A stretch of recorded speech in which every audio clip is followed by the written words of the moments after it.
ഇപ്പം ഞാനിവിടെ എടുത്തിരിക്കുന്ന സാധനങ്ങളെന്ന് പറഞ്ഞാൽ 1.5 മുറി തേങ്ങ ചിരകിയത്, ശർക്കര പൊടിയായിട്ട് അരച്ച് വെച്ചിരിക്കുന്ന, തേങ്ങ അരിഞ്ഞ് വെച്ചിരിക്കുന്ന, ഗോതമ്പ് പൊടി 1/2 ടീസ്പൂൺ, ജീരകവും ഉപ്പും ഇട്ട് ഇങ്ങനെ വെച്ചിരിക്കുന്നു.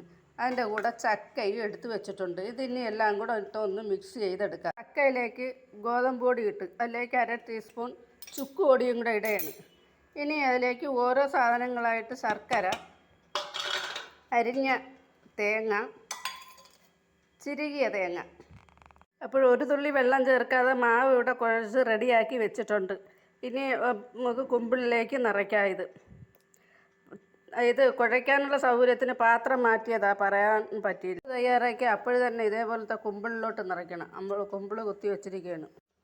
അപ്പോൾ നമ്മൾ അപ്പമൊക്കെ ഇവിടെ റെഡി ആയിട്ടുണ്ട്. കുമ്പിളപ്പവും പുതിയ